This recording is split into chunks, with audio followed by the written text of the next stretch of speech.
the more skilled you become, the more you learn this stuff, the more dating education you have, the more you'll be able to walk up to a very stunning, gorgeous, attractive woman that you would only see in a movie or a magazine.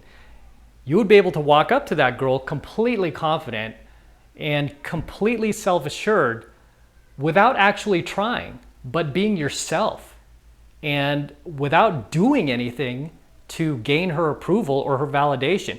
And I'm hoping you can understand where I'm coming from, because it's like kind of like a weird paradox that you'll enter the more skilled you become at this. The more comfortable you become around attractive women and the less intimidated you are. You'll be able to do these things where you'll be able to walk up to just stunning, gorgeous women that most of your friends would like just melt away. You'll be able to walk up to these chicks totally self-confident, totally self-assured, but not seeking her approval, not seeking her validation, while completely being yourself.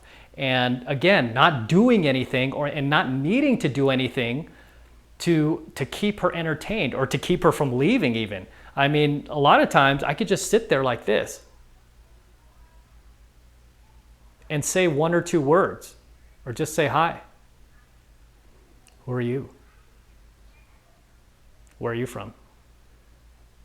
Who are you? What's your name?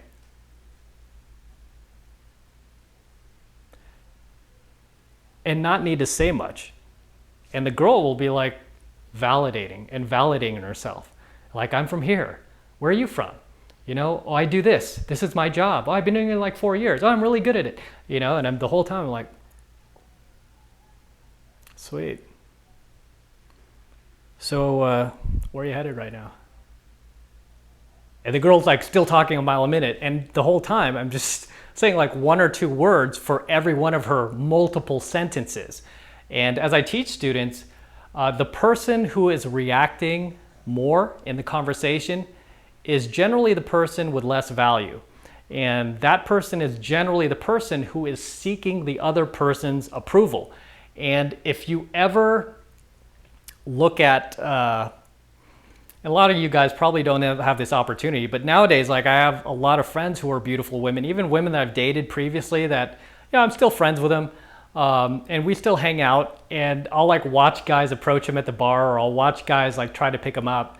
And I always get a kick out of it because 99.9% of those guys are doing things, even though I'm not dating her anymore, the girl will actually, like, even though we're not dating anymore, she'll like start like hugging onto me more, and she'll start appreciating me more. And the reason she does that, the reason she's doing that is because she's realizing like how special and how rare it is to find a guy who doesn't do what 99.9% of guys do when they meet an attractive, drop-dead gorgeous woman, which is constantly seeking her approval, constantly trying to suck a validation from her, constantly trying to get her to approve of him, his looks, is he okay, you know, where it's very rare for a beautiful woman to meet a guy who can just walk up to her and he doesn't need her approval. He doesn't need her validation. And he's actually having just wants to have a genuine conversation with her without wanting anything, okay? Without needing anything from her. And obviously we could get, I could go even deeper with this, because you don't want to just walk up and not need anything, because obviously you do want to get her out with you. You do want to have sex with her. You do want to get physical with her. So believe me, when I walked up to these attractive women, these drop-dead gorgeous women, I'm not just thinking, oh, let me, you know, have this nonchalant conversation with her and bounce. No, I'm thinking I want to talk to her because I want to screen her to see if I want to have sex with her. You know, I want to communicate with her as a man to a woman, okay? I just want to have that natural, bare bones conversation with her to see if there's something there. You know, without doing anything to seek her approval or, you know, to try to impress her or anything like that. So even then, I'm very careful about what I say, especially with attractive women. And I tell guys not to have filters, but, you know, you don't want to have filters, but you also don't want to be socially retarded. Okay, so you need to know what to say and when to say it. And I talk about this, or I will talk about this in a future video if I haven't already, about having what I call the $1 million mouthpiece, the MDM.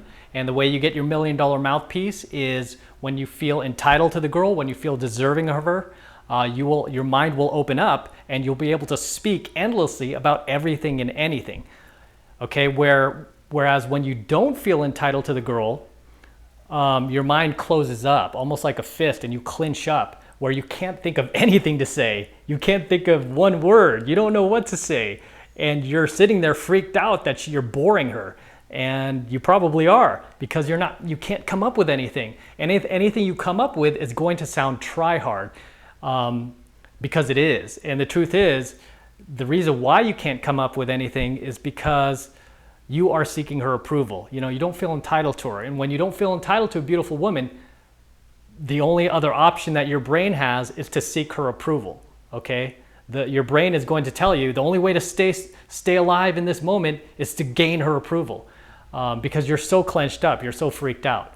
Whereas, like I said, the better you get at this, the more dating education you have, the higher your skill level will go, and the more entitled you will feel, the more deserving you will feel, where you're not going to be doing that. Your mind is going to open up and you'll be able to speak freely about, again, everything and anything. Your $1 million mouthpiece will just be like blah, blah, blah, blah, blah.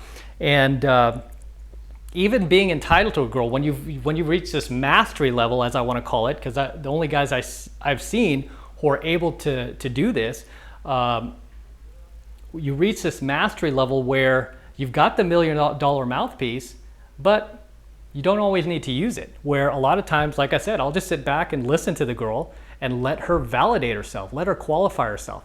And I've got millions of things running through my head that I could easily hit her with, but I'm just laying back and I'm listening to her. And I'm just going, oh, nice, sweet, sweet. All right, so what are you up to right now? You know, just completely calm, but without trying, okay? Without trying. And that's the biggest key. You know, that's the biggest key to being dominant, being boss, being an alpha male, being a real alpha male. Because a lot of guys can kind of fake being dominant. They can fake being boss. They can even fake being alpha. But what gives them away is the fact that you can see them trying. Okay, they're trying to do it. They're trying to get something from the other person, whether it's their approval or their validation. Where a guy who is a real alpha male, he doesn't try for any of that. He just is who he is, and there's no apology for it, okay? So when you can walk up to these beautiful women like this, and you can conversate with them like this, where you could just carry on that genuine conversation with them without trying and without running out of things to say, because you've got your $1 million mouthpiece. Why? Because you feel entitled to them, you feel deserving of them. When you can do these things, guess what? You will never be friend zoned, okay? You just won't be friend zoned. And even if she friend zones you, it will be very temporarily. It will be very temporary. And if she does friend zone you, like I said, it's temporary because she has not gotten to know you yet. So the girls that, the attractive women that I've met in the past that say I only had like 1 or 2 minutes with them, I didn't have enough time with them, or too much was going on in the environment where she couldn't focus on me and she couldn't see like, wow, this is a guy of value. Those are the girls that, you know, when I call them, they would be like, oh, you know, I'm kind of dating this other guy. I'm not really looking for anything right now. And I could tell they're trying to push me in the friend zone. And I don't react off that. I'm not like, oh, you know, I'm just like, oh, sweet, cool. Who's this guy you're dating? I'll even ask about the guy. Yeah, tell me about him. Yeah, do you like him? You know, and I'll actually, like, technically, in a way, I'll place myself in their friend zone, which is another advanced technique I talk about that I teach students, is purposely placing yourself in the friend zone. Not like those other guys that are in there that have no escape, but purposely placing yourself in there so you can at least get into her life and then show her that you have value. And once she sees that, she's gonna pull you right out of her friend zone. So I hope you enjoyed this video. Until next time, this is M from the 33 Secrets. And as always, if you enjoyed what you just learned in this new secret training video, then don't forget to add yourself to my priority waiting list for my full training course, The 33 Secrets to Dating Beautiful Women, where you can learn my personal secrets for dating only the hottest, youngest and most beautiful looking women on the planet, 8s, 9s, and 10s. All you need to do is click the link above, pop in your name and email, and you're all set. It takes 2 seconds. So do that right now, and I'll see you in my next training video.